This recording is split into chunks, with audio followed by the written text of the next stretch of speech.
Bethany oversees our church's women's ministry. Your exact job title is? Women's Ministry Director. Women's Ministry Director, sweet. It's not a quiz, I just didn't know exactly.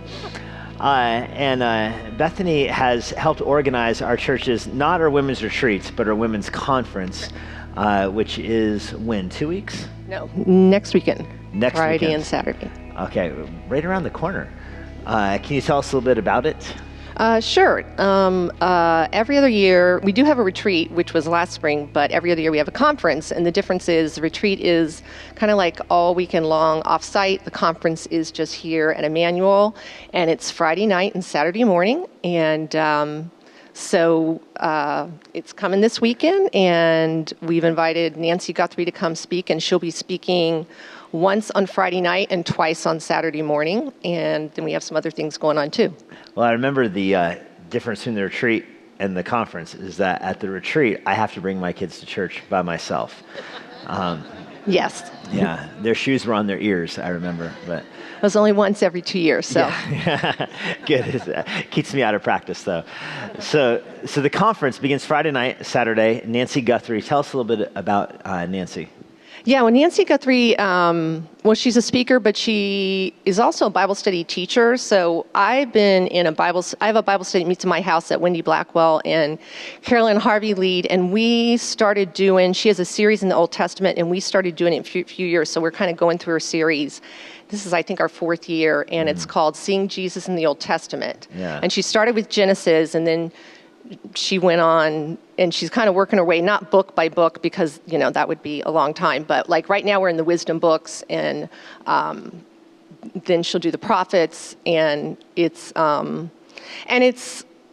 seeing Jesus in the whole Testament. I think a lot of times we think the New Testament's about Jesus sometimes, and the Old Testament's about Israel. Mm-hmm. And it is about Israel, but the whole Old Testament is always pointing to Christ. And so one thing I knew, but solidified in my mind, I like to say, is that the cross was not plan B, it was always plan A. Yeah. And she points that out clearly, right from Genesis through the Old Testament. Now, she wrote that book, Come Thou Long Expected Jesus. Yes. And that's a book that my wife and our family used for Advent, I think, a couple years ago. And I think we even did it as a book of the month here a while ago, where she does that same thing. She takes her study and she goes through the Old Testament and shows you how it's really leading to Christmas morning. I appreciated it because it wasn't in like a prefigure, almost like a secondary sense. She really made the promises about Christ in the Old Testament primary, that this is always what God has been doing.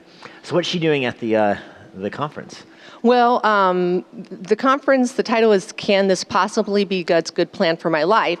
So she's going to look at David, Job, and Joseph. Okay. And I don't remember exactly which sessions are which, but each session is she'll go to Scripture, and we're going to look at, a lot of times, not a lot of times, probably most of the time or all the time, the plan for our life doesn't go exactly like we thought. And so she's going to look at these 3 men's lives, and we're going to take a look at that question: how can this be God's good plan for my life?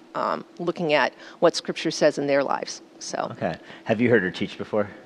I haven't heard her teach live in person. I did listen to a number of audios of her, and of course, like I said, I've been in her Bible study, doing her Bible study for a number of years now. Yeah. So. Cool. And can she preach?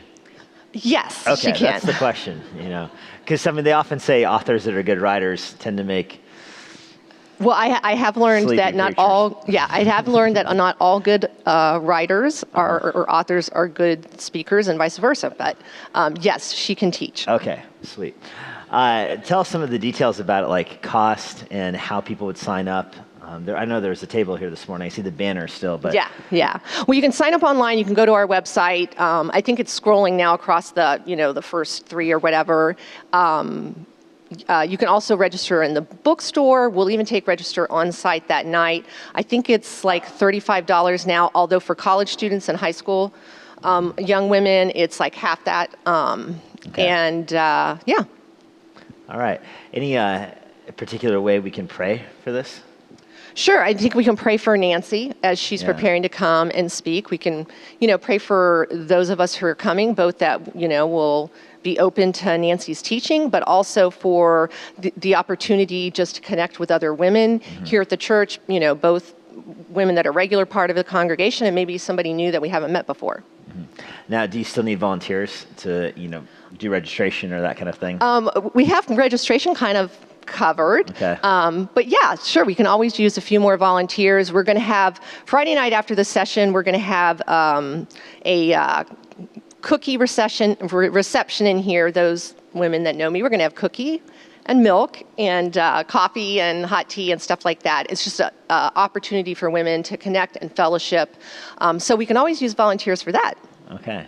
I know this because in the announcements in the back of the bulletin was the card to check if you wanted to help volunteer at the women's event. And so I checked one day. And I've been getting emails inviting me to help with the registration table ever since. So Maren Good kind of called my bluff on that one. So we will pray for that. I did want to ask you this.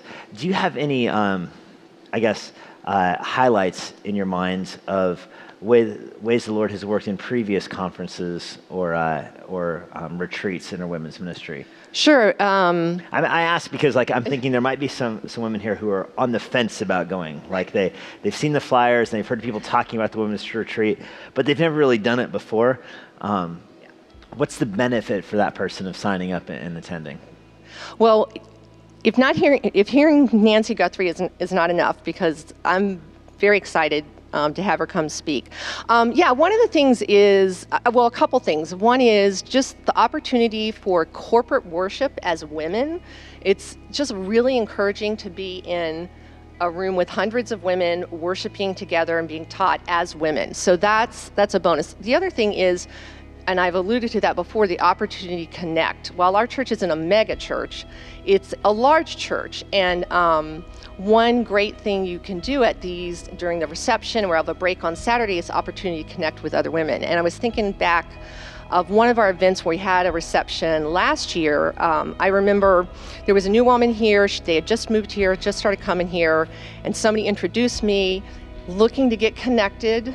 And so I was able to connect her that night, with a couple other women from the ABF. She spent the rest of the time with them, got plugged into the ABF, and I just saw her last Sunday, and she's just really connected right away coming here. So I think that's a big advantage of these kind of things if you're on the fence.